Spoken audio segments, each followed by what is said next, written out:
kasih atas kehadiran Dato' Insinyur Abdul Kadir Mahmudin dan juga CEO Indah Water yang telah turun Padang dan juga telah naik ke Pulau Pinang daripada Ibu Pejabat di Kuala Lumpur untuk menangani dan juga memberikan penjelasan tentang suatu apa yang kita anggap sebagai satu bencana alam sekitar kantas pantai di Batu Feringghi yang kita harap dapat penyelesaian dan juga dapat penjelasan dan yang penting sekali dapat jaminan bahawa dia tidak akan berulang lagi.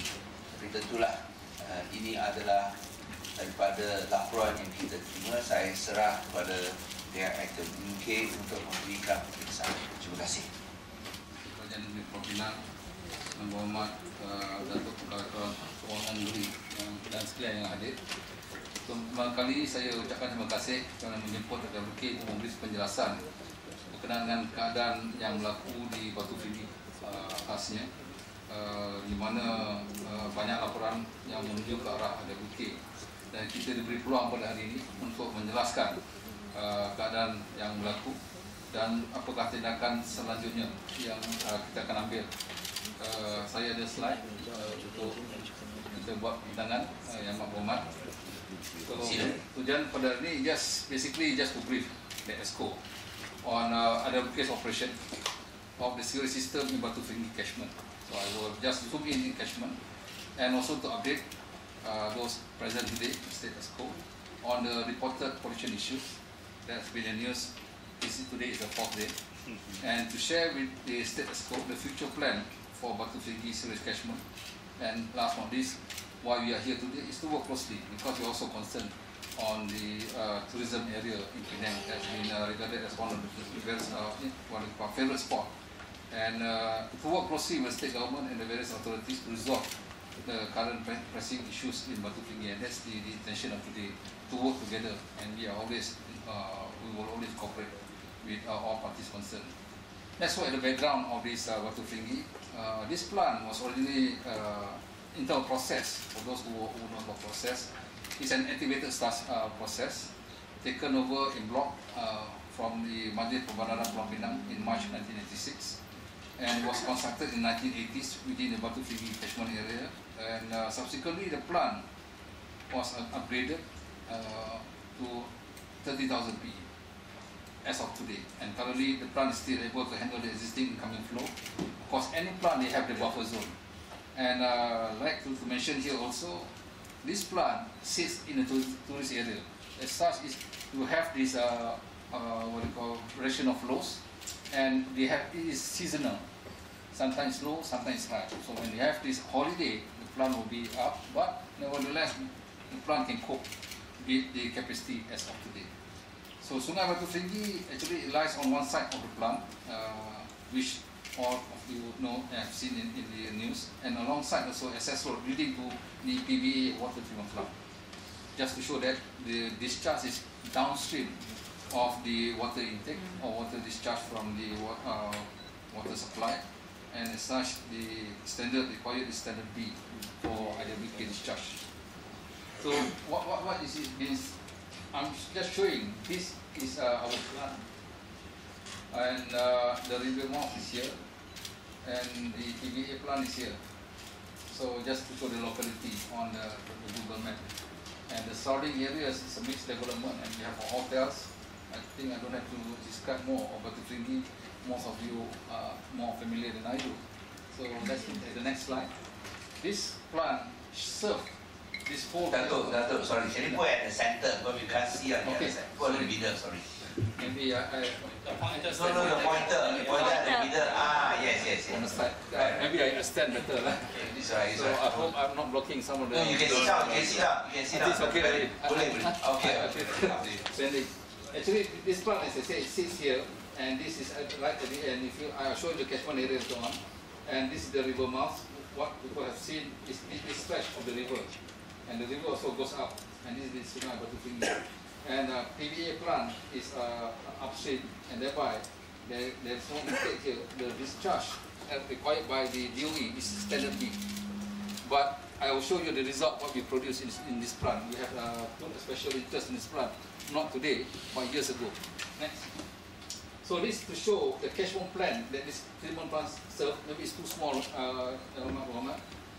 The green, you can see, is all the networks that serve all the Batu Feringghi areas, and all the flows, about 7,500 meter cube per day, 365 days of working 24/7, all goes into this plant, and we treat it as per standard, and that's the way you have to say. So, as what being highlighted during our discussion, if you close this plant, you have nowhere to throw.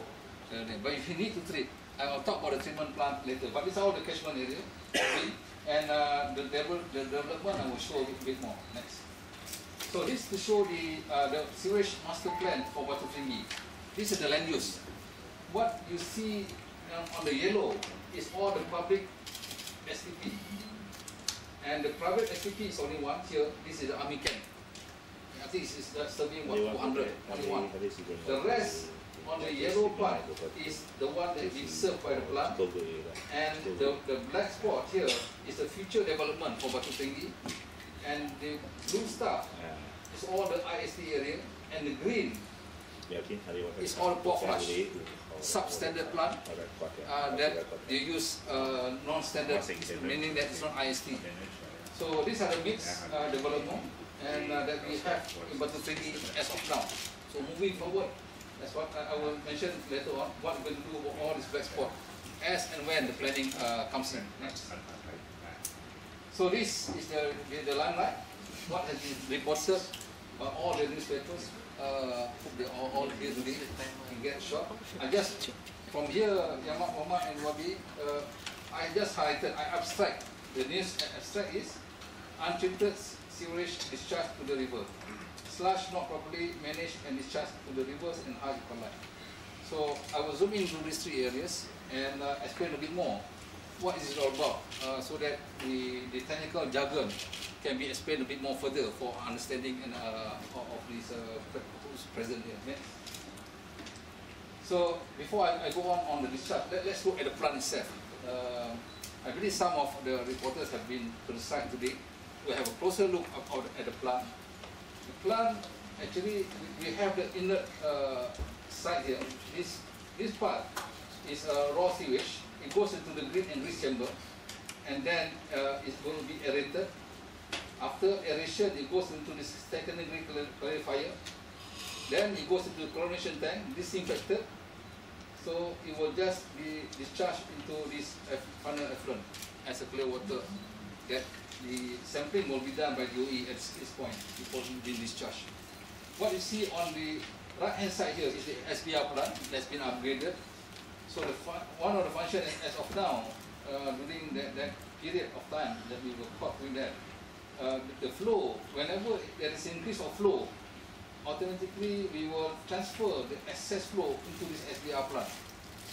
I will show you later on what happened to this site that resulted in that murky water. And the slush that produced from this plant is all connected to this unit here. We call it slush dewatering building. And we dewater it to 20% dry solid, and it will be taken off-site to Pulau Burung, where it will be mixed with the municipal waste. And that has been the arrangement as approved by DOE. A close-up of the view, Muhammad and Wagi. This is the biological process. We call it EA and SPR.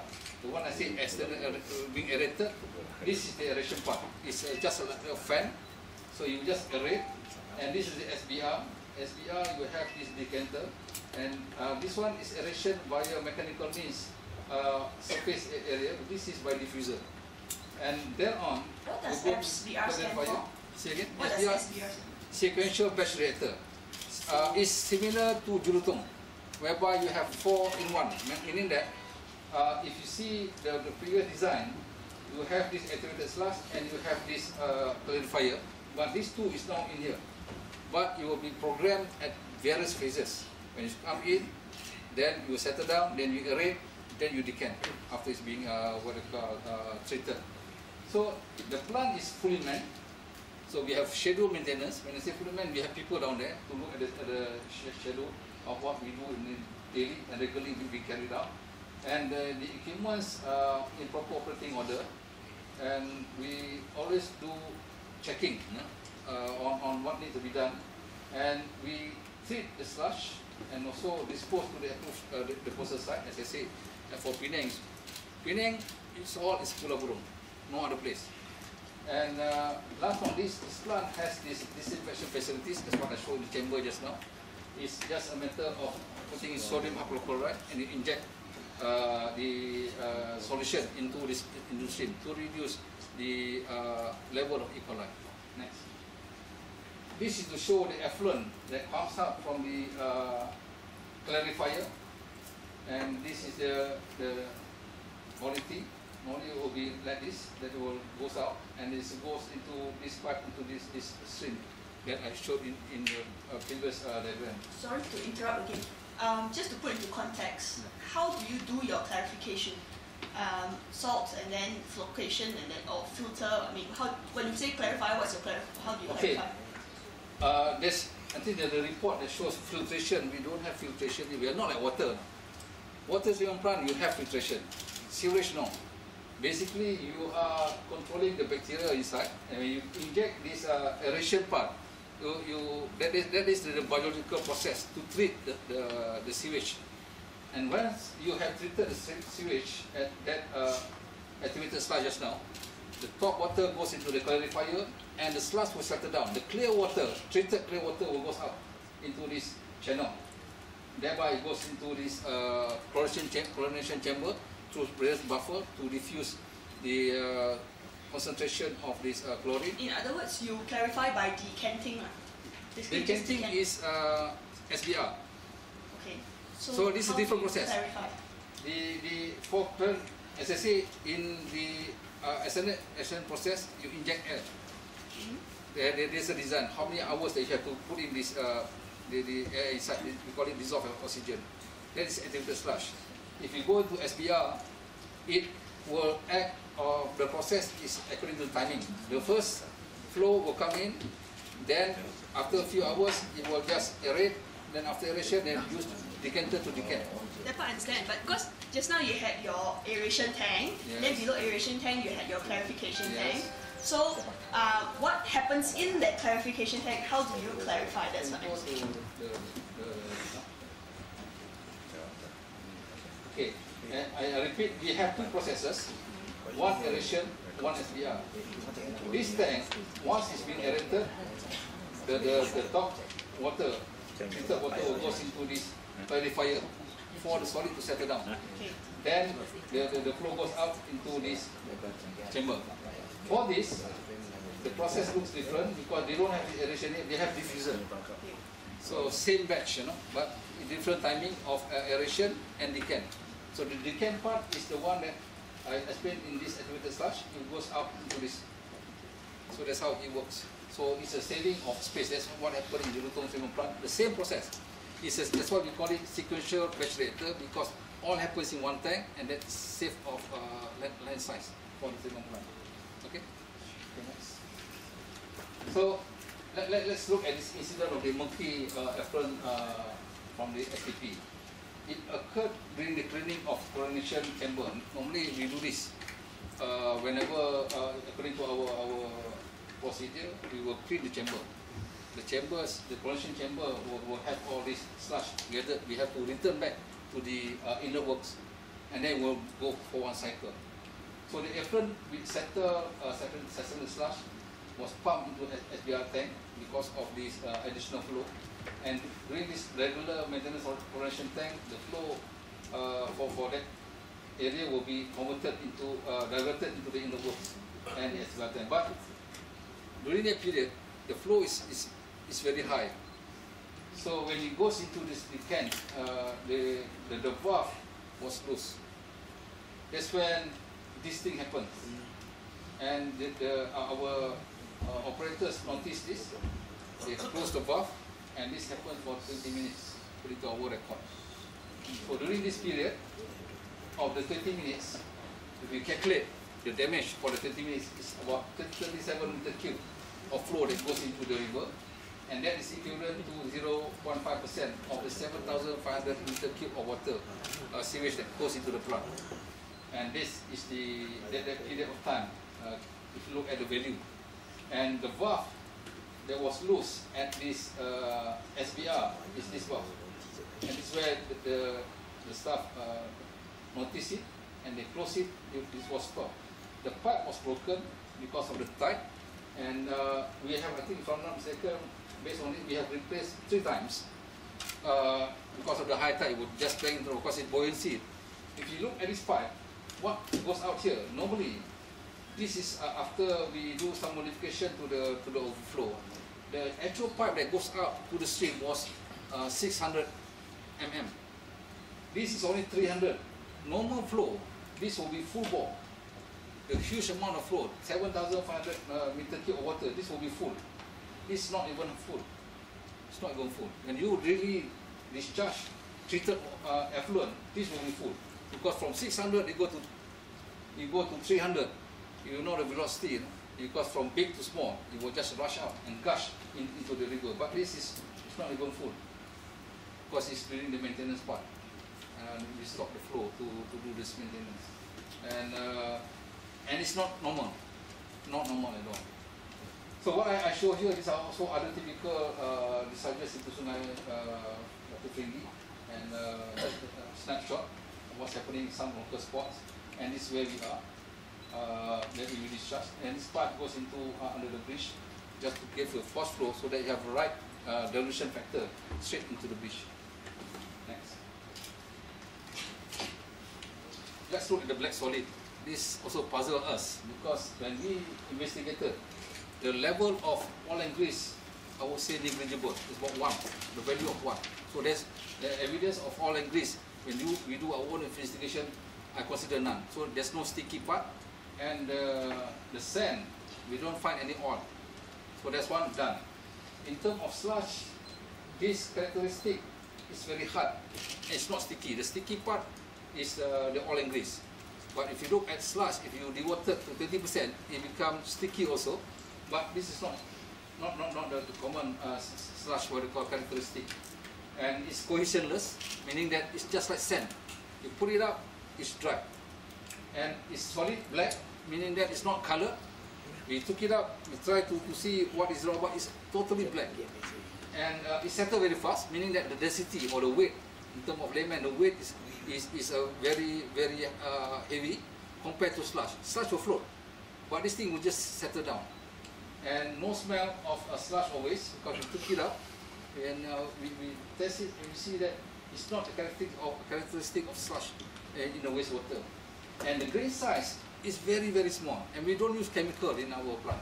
No chemical in our plant. Unlike water they use a lot of chemical, alum and all this thing. But sewage, no. We are not hybrid. Normally we go for biological reactor. We use this environment, the reactor environment to treat the bacteria. And the size is very small. We sieve it, it's very small, very tiny. So the black solid we discover on the beach, such do not resemble our sludge particles characteristic and from the sewage plant. But however, this is physical. We have sent for tests, trying to see what is this stuff all about. So we hope to get the result within a week or so. Then we will put a full report to show the origin of this, and maybe you can track the source. So that's what we're trying to do, and it's still ongoing. We are not saying pinpointing each other, but we are trying to see whether how we can control. So that what Yang Muhammad said just now, the solution, we have to find solution. I think who does it is later. We have to find a solution first, because it's very important to Penang as a tourist area. Next. So here I'm showing you the result past record that we have done. This is part of it, but we have full record which we submit to DOE on periodical basis. And what I show here, this is the COD, permissible limit by DOE. This is the suspended solid. This is the biological oxygen demand permissible limit. And what you see, all this graph here, is the effluent quality that comes out from the plant. And what can be seen here, all those graphs you can see, except for the COD. COD is here. This is COD. The one that you can see that have the spike shows that the flow or the BOD, whatever load, varies according to the time of the day, and that's normal also. But what I'm trying to show here, the various parameters being shown in this graph here shows that we comply with all the standard of DOE requirements, and this being verified by them. We have two samples. They take one, we take one, and this being reported to SPAN as a regulator and DOE, who is monitoring on daily or weekly or whatever regular something. The question: do you capture SS on the suspended solids? Yes, the suspended solid is here, and we have this suspended solid on the. This is the green. I can show this here. So it's less than 50. Standard B is 100. We are all less than. I say the standard asks for standard B, but most of the time we produce standard A. The standard didn't ask for chlorination. We put chlorination as a proactive measure to protect the fish, and that's the effort that we have done. But normally we don't tell all this, what we have done. But since this is incident, I have to say, this is the effort done by IWK to protect the water quality on extra effort. It's extra cost, but I think it's worthwhile to do. And as such, what happened today, I think I have to justify that we have done something.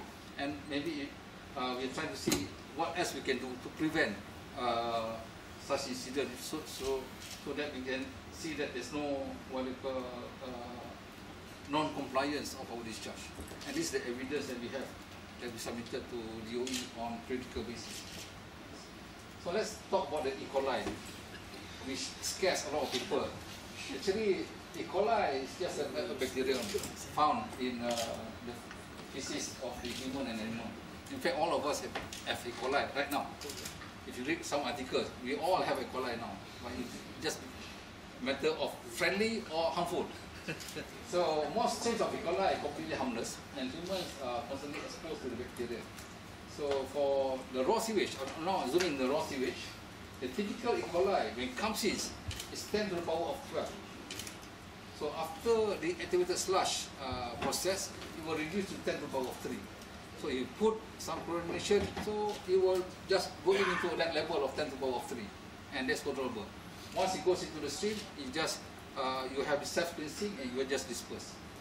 And I am just repeating here, we have introduced these desalination facilities to reduce the E. coli level as an effort to protect the fish. And the figure below just to show the sludge that we as a sample. The question Yeah. he's trying to get things on.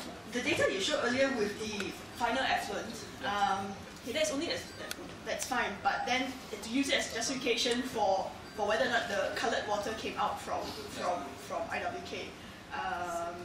Okay, that says that it was not part of your final effluent, and then also based on how the total process flow, it does not make sense if you're saying that it's coming out from your chlorination tank. I would say, yeah. But then the valve that was broken, because water can flow from the SBR, even though it's supposed to be flowing from the chlorination tank into the SBR. But then what is, and we are saying that the flow is not your full force, so it could well be from the SBR flowing in the opposite direction, couldn't it? Based on the location of by gravity. The valve is not broken, it was not shut properly. It's a loose part, because valve, you operate at different level, it will discharge certain velocity. So it was not shut properly. So it's impossible for it to be flowing out from the SBR? Cannot be, because SBR is a decanter. Once the flow goes into the decanter, then it will flow. And this decanter is already at the upper arm level. And it's operated by PLC. Because I cannot imagine how the chlorination tank is linked to the SBR. That's the thing. The effluent that goes out from the decanter will go through the same process, connected to the chlorination tank downstream. But the process is the same, meaning that the treatment plant for the activated and SBR produce the same quality of that I understand. But then what you're saying is that it was actually a maintenance whereby you were getting rid of the sludge from your chlorination tank No, it's not sludge. It's not sludge. Your It's a mixed liquor. leftover like your waste from the Still toilet sewage, but it's treated sewage. It's in a reactor tank. into the SPR, right? Because the level, the sludge cannot go into here. The decanter is here. The sludge level will always be low. Sludge is heavier. Will always be at the bottom. Will not escape here. Will not escape here unless you don't operate for say a few months. There's a sludge build up. It goes into this level. Then will escape into the system. The sludge will always at low level. Okay, thanks. Okay. Okay. Next.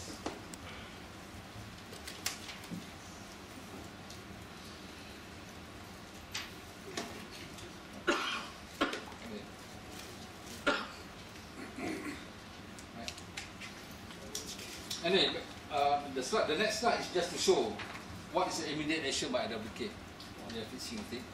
So we will continue to manage this system at Batu Feringghi catchment and operate the plant to ensure that the requirements of the EV is always met continuously, not only once or it's continuously, because we have our KPI and we also be summoned by DOE if we fail. We also will carry out the investigation at the Batu Feringghi incident and will report to SPI as the regulator, and also Ministry of Energy, because they start querying us also on the outcome of the investigation when it's available. And last, as what I said, I pledge that we will cooperate with any parties in their investigation, in monitoring the recent Batu Feringghi breach, but more so looking for solutions so that it will not occur for whatever means. So the future planning, if you look at it, this plant will be upgraded to 60,000 PE, not because of this incident. It was planned for. Tender has been called. It will be closed anytime, and the work will start this year. So within 3 years, we will have this 60,000 PE plant to cater for the growth that I showed just now on the black spot, and that will cater the ultimate of Batu Feringghi catchment of 60,000 PE. Kali, you mentioned about the upgrade project from 30 to 60,000 PE. Yes. You will start at this year. How much is the cost? This capital? We have not made the estimate because it's the government. It's not under IWK. IWK. Oh, it's under the federal government. It's all funded by government. IWK, for information, we don't build plant. We plan and we request, and that's how you got the Julutong, Bayang Baru, and the rest. We fought for it because we said there's a need. The development is there. You need a plant. So How much was the previous plan? Yeah. How much was the previous plan? The 30,000 PE. No, I thought it was upgrading. The upgrading. Upgrading was 45 million. So 45 million. So you're looking probably around maybe another 10 million like that. no more. well, this one a bit more because More than that? Oh, it's not double. It's probably 20, 30 then. More than that also. Okay, I don't want to guess anymore. it's quite high actually because the place is very compact. We need to look at what sort of a process can suit because there's no more space. Last, I hope with this presentation I get full cooperation from all parties because in a way it is giving what we call great impact to IWK reputation after all. Now 20 years in Indonesia, we have served and we have done quite a lot for Penang in terms of safeguarding this island and also the mainland for the plant that we are operating and also planning for. And we have more. We plan to recommend for more upgrading of not only here but other parts of our Penang. And we urge the government to take note that this is needed because of the development. It's not only focused in other states, but Penang, the development growth is quite high, and thereby that's why like this Batu Feringghi is one of the area. Bayang Baru next come, which we feel need to be upgraded, and the rest of the other areas that we can. So let us finish this the investigation and look at what happens actually, because as I say, some of the stuff doesn't originate from an IWK plant because that black stuff is not in our oil and grease. Oil and grease level is very low and not in our sludge. We also puzzle, but the water in terms of blackish, not normal also, very abnormal in our experience in operating the plant. And hopefully this will explain a bit more to the understanding of those who are present here today and please refer to us, like what will be done by Ahmad Muhammad Al-YB, what happened today, for us to explain a bit further, other than you just talking to yourself. Let us talk, and then you understand further, and we will investigate also. We are not to say very defensive, no, we are very open, transparent, and we would like to share, and more importantly is to find a solution to the current problem so that it will not occur again, for whatever reason. So with that, I thank you for the attention, and again I thank you for YB Chow for highlighting the news. At least people know the importance of sewerage in the industry, because sewerage has already been the last in the list of priority, but once it's strike, then people start to be awake the importance that will kill the industry, especially tourism.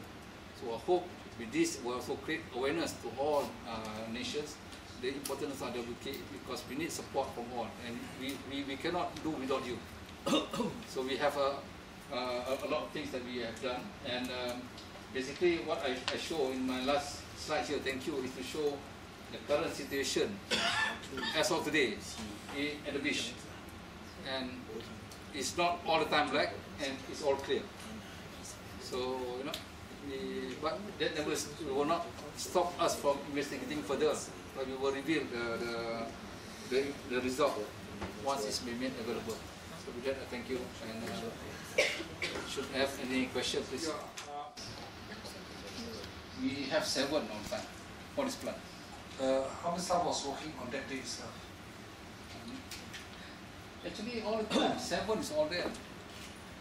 Either cleaning or On the day of incidents, all the 7 staff are there? yes, I forgot to introduce. Actually, Puan Jamalia is the person in charge of the Penang area, Penang Island. We have 2, and I brought in also Seberang Pride. Anwar Muhammad is in charge of Seberang Pride. So these two managers looking at all these areas, and they are responsible. Mr. Chua is the head of operations overall throughout the whole country, and Jennifer is the head of operation divisions. Thank you, Dato' Karim. Because I think these 2 very simple questions. Number 1 is the source lah. So you are stating another version of what the source will be. So we hope that when you have finally done your own internal reviews or internal analysis, that you also have to identify who you think or where you think the source comes from. We know that the public generally feels that you are the source of the brackish water. So and that has also been verified by GPS when they did their visual inspection that day, and the article was also reported in the press. I think we want to give you your right to at least give your own version of events, and we hope that when you have finished your internal analysis and examination, you can also share with us who you think the source is. And why is that issue so important? Because it goes to the second question. The second question is 2 parts. Number 1, we do not want that to happen again. Number 2, we need to know the source so that we know how to clean it up. Because once you know, just like you get bitten by a snake, you want to know what snake is it, so you can get the right antidote for the venom. So similarly also, if we know the source, then we know what type of pollution is happening. So at the moment, the general consensus is for IWK. Of course, you have your own versions. You say that the 20 minutes of valve release, or is it the 20 minutes of aeration tank, when the valve was loose, did not contribute towards the black discharge. Okay, so I think that is, we are listening to your views, but I think if you need to at least share with us what you think are the answers to these 2 questions. Where is the source? And say it goes back to the second question. Once you know the source, at least you will make sure that it doesn't happen. And of course, then how you want to solve the problem. Because if you know where is the source, you know what are pollutants, and you can at least adopt the right approach to clean it up. I think that one is very important. The public is now asking, the first action to be taken is how to clean it up as quick as possible. Then secondly, of course, then identify the source and take all the appropriate action. So I think this is what I want to stress. Of course, as I said, from our reports and from what Wami Chow has said, based on the reports submitted by JPS and the other departments, the conclusion, of course, even the layman also shares that view that is from IWK. But we want to, as I said, we want you to explain so that you can give your version, and we hope that when all your tests will be completed in a week's time, is that? In a week's time. 1 or 2 weeks. Because some of the lab tests will take some Okay, time. so then you can share this information with We will us. share. And secondly is that black discharge. You say it is now much reduced, although there are still black specks here and there. Now, how do we clean that up? Because this you do not know what it is. Yeah. How do we clean it up? I think that's a very, very important question. Okay, thank you for the question. I will respond that we need a concerted effort.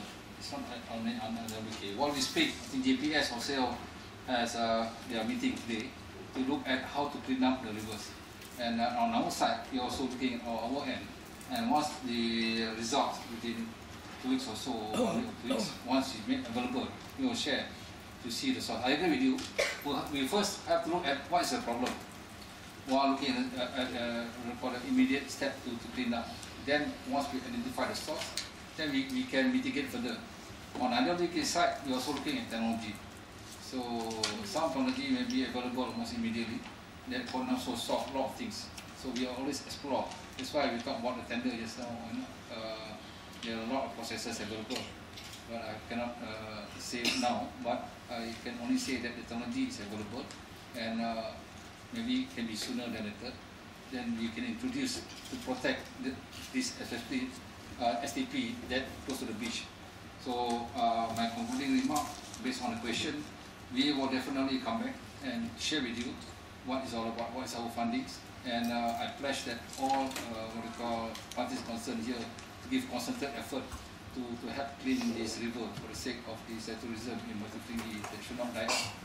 And for the rest, hopefully after this, the report should not be too glaring on the front page to show that IWK are fault, IWK is this and that. So after hearing the facts, hopefully be fair to us, and we have been here and we'll be serving the public, and our business is not profit, our business is service oriented. We are serving the public, and the public regardless of who. I'm not sending anybody. So that's why I emphasize that we are here for the public, and we are not cutting corners because no profit element to us. So what we are doing, if we were to cut down our cost, it's just for economic of it, not to waste. But that doesn't compromise on the quality. Quality is number one, and that's how we will operate. So hopefully I can get the cooperation from the rest. And thank you again, YB and YB present here. Yeah, I think wants to ask another question. She's actually our scientist. CM, I'd like to comment in my capacity as a biotechnologist. From today's presentation, it seems to me that there may be two different pollutions, two different types of pollution. And the reason why I want to voice up is because I feel we should not be sidetracked and in such a way that we miss out on finding out the sources of pollution. There are two things to consider. One is the black solids that were found. It would be strange for the black solids to come from IWK, in which case I think JPS or whoever else should play a role in identifying where the black solids came from. And actually to identify what the black solids are is quite simple. It's an old, there are various sorts of many different types of measurement instruments that can tell you what the black solids are. Okay, so then the second thing is that my understanding is that the bacterial count is not confirmed yet. Do we have the bacterial count? No. Okay, so the thing is that E. coli is on this table, it is everywhere. The reason we measure E. coli is not really because it's dangerous, it's just an indicator for us. If there's a lot of E. coli, that just indicates that there may be other types of bacteria present that are more dangerous. That's why we measure E. coli. If the results then come back to say that there are high numbers of E. coli, then the question is not so much whether or not it was because the valve was loose. I think I would question whether the IWK treatment process is sufficient. Because what we are seeing now is that there's only really one stage for decontamination or disinfection, which is the chlorination tank. In other words, if the amount of chlorine being put in is not good enough, if the amount of time the water spends in the chlorine tank is not quite right, if the flow of the water is too fast, all that will affect how clean the water is that comes out from the treatment plant. When I studied this process, how many years ago now? 10 years ago, already an old plant would have a second retention pond. So after the chlorination, it doesn't go straight out into the sea. There should be another tank or another pond where the water at least sits there for a bit before it flows out again. It just gives us a security net so that from the chlorination tank, it doesn't go straight out into the sea.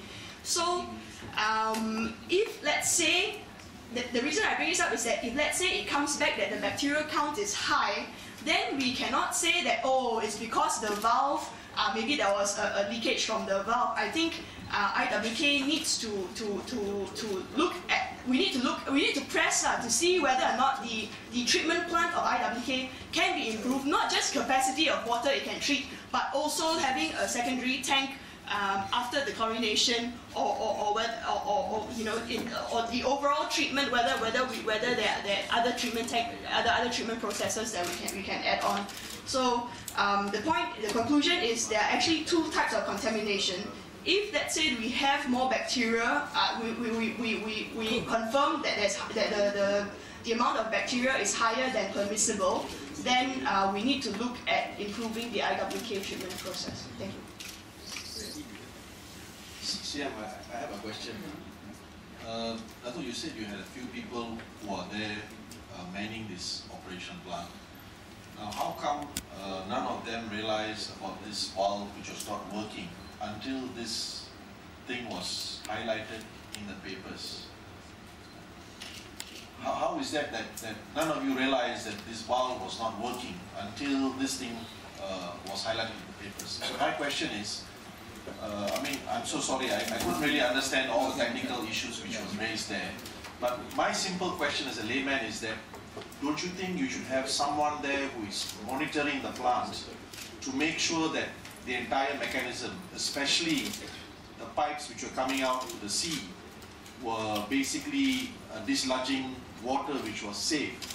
So shouldn't you have had somebody there, maybe a high-ranking officer, maybe just a supervisor, who is constantly monitoring and making sure that this water which is being dislodged into sea, open sea, is safe? Because from what we see, India Water did not respond to it earlier. It was only after this was highlighted in the papers that you are now basically scrambling all over the place to find out a solution to it. So you should have had someone there who would have detected this valve which was not working and immediately responded to it by repairing it. Putting it in layman's language. So my question is, how come? How did this happen? Thank you. Thank you for the question. If we wait for the news to come out, then it will be more than 20 minutes. It will be a day. For the news, if you snap the photo, the news comes tomorrow. So the flow will go on for 1 day. Right? You snap now, the news will come not today, it will come out tomorrow.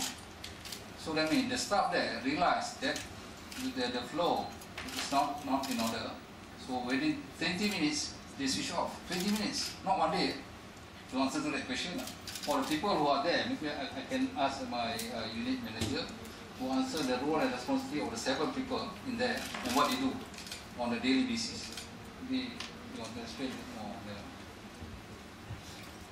Okay, we have actually to monitor the plant.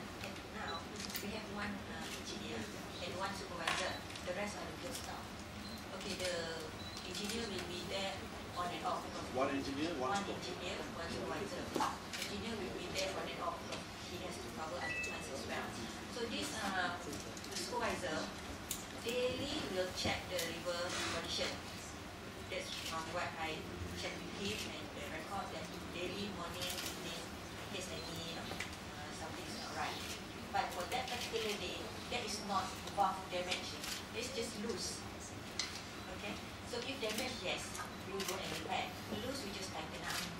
so happened that day, because that tank we use on and off for during the heavy flow and so on. So the the malfunction of the valve can happen at any time. It's a mechanical thing. So but it's not damaged. So when they found out that the valve is loose, so they just go and turn it on, to tighten it so that the flow stop. Yes, they do the daily maintenance and so on, but they are there every day.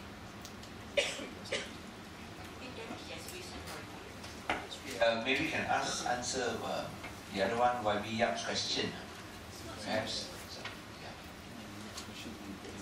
It's not so much a question about comment. I think we have to wait until the bacterial results are out to see whether or not. But I think, okay, my question, to phrase it into a question, is whether, in your opinion, the treatment process in IWK, is it sufficient, and would we benefit from a secondary retention pond after the chlorination tank?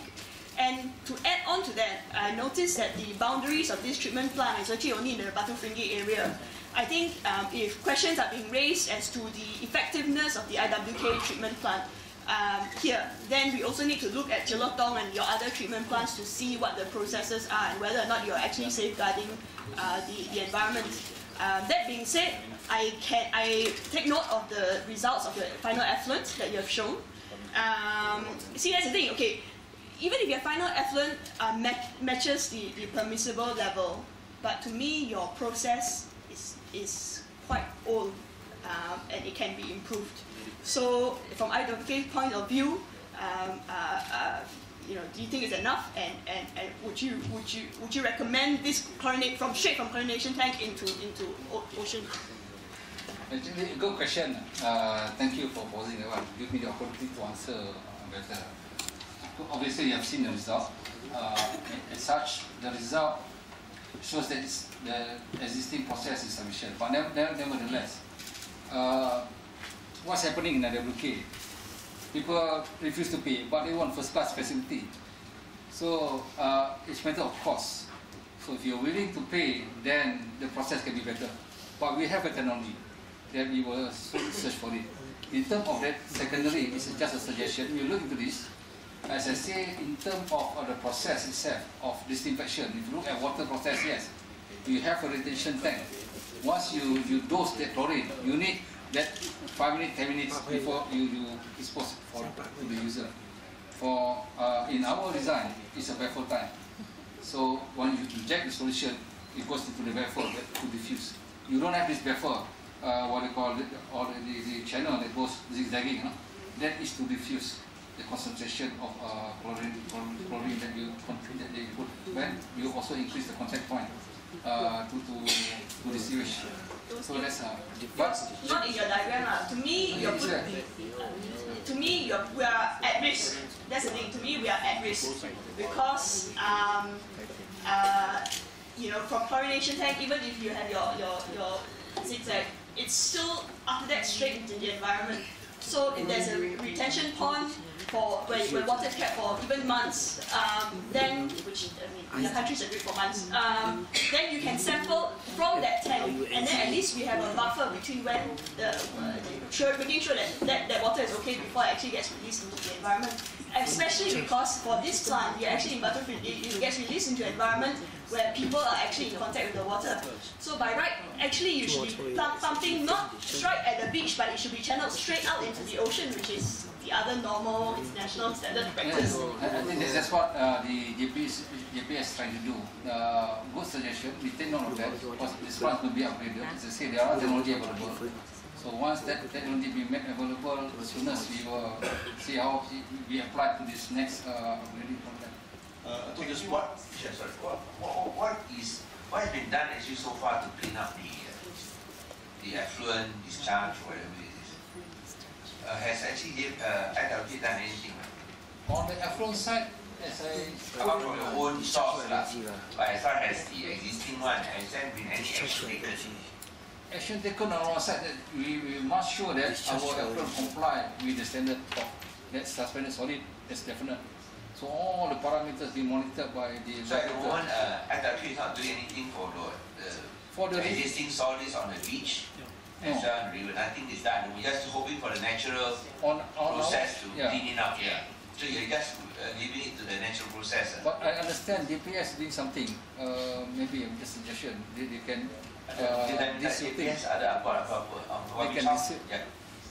Yeah, for the information, actually I've already said it 2 days ago at the press conference. JPS will implement one project costing 4 million to install a pipe structure right from your effluent discharge point to the sea, which is 800 meters from the coast shoreline, right into the sea for the final discharge. But of course, the concern is, yes, now after the installation of the pipe structure, the effluent will be carried 800 meters away to the open sea for it to be diluted. But the concern is whether if it is standard A being discharged from your STP, then standard A will reach the open sea. If standard B is discharged, standard B will be discharged to the open sea. If it's lower than that, it will still be carried out to the open sea. So our concern is if at the point of your final discharge, it is even above whatever standard set by JAS, then it will be better. I think on that, of course, as I say, the result shows that our effluent meet with the standard. That's why we have to maintain. The chlorination part is an our extra effort. It was not required by the DOE. It's an our extra effort. The moment on your part, you are not doing anything to try to clean up. You are just only controlling your own STP. But we are not doing anything at the moment to clean the existing discharge or polluting. So you are just relying on the natural process. And of course, we want to see how we can treat it as source, or we want to solve it as source. So that, of course, goes back to the question to ask you, what is the source? You are saying it's not from yours. Everybody else is saying from. I just want to show you a video clip where JPS took a clip of what happened on the 4th of February, I think, which we feel that even for 20 minutes, for that duration that it was supposed to be loose, but you look at the brackish material, it is actually quite frightening. So I just want to share with you that this is where I think many people feel that it is from, why people feel it is from IWK. Maybe you just have a look at it. So while waiting for that, I have to say that if you look at the discharge point, and they put the pipe, it's not black in color, it's brown, number one. Number two, I have to stand firm that the black stuff, particle, is not from our plant. That I'm very confident. So only now, let the lab test shows the type of material. On the beach Yes. Yeah, I'm not talking about that, I'm talking about the pipe, the discharge from the pipe. Okay. Correct.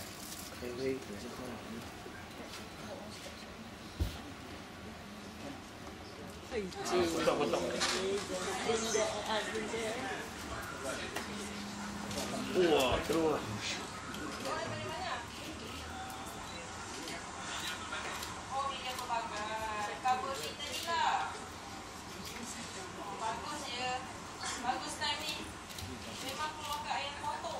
Betul. Teruk. You rest our case.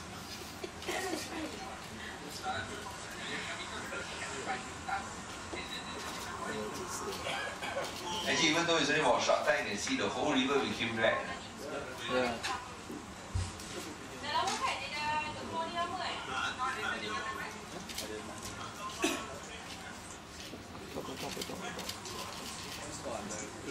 Clear and the dark. You can see the difference. Really different. Balik, I think we go back to the same question. Of course, as far as the state government is concerned, we depend on the reports of JPS. And this is the report we get from JPS, and we stand by our department.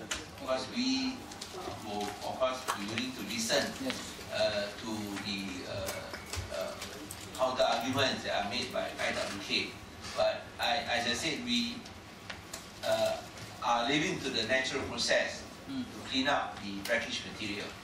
Whether it's blackish or brackish, I wouldn't know. But as I said, it goes back to what I mentioned just now, two important questions. Number one, what is the source? Because if you don't know the source, then you cannot treat it and you cannot make sure it does not happen again. I think we want to use this as a very important opportunity for us to clean it up properly. And number two, of course, to ensure it doesn't happen. Otherwise, we have certain papers who always want to put it on the front page.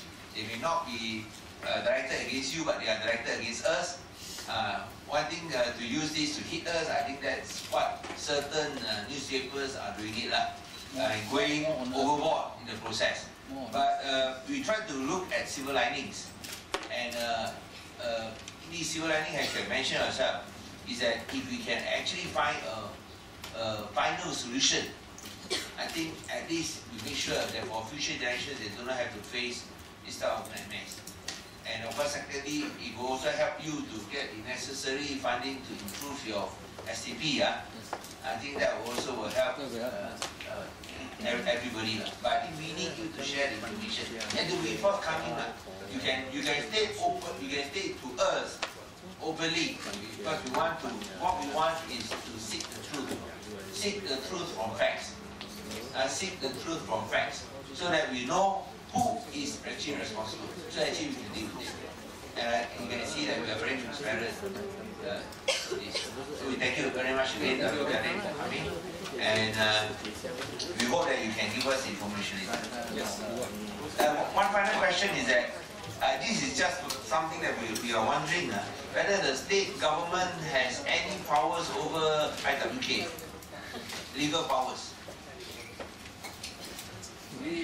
That one is difficult to say, because it's under DOE, maybe someone by DOE, maybe someone by this of course you definitely want to cooperate with the state government, since we will give you power. But I think legally we don't exercise any powers over the IWK. It's basically under the federal government. It's under SPAN and DOE. Yeah, so it's federal government. So I think we only urge the federal government to do what is necessary in this type of situation. Thank you very much, Dr. Karim.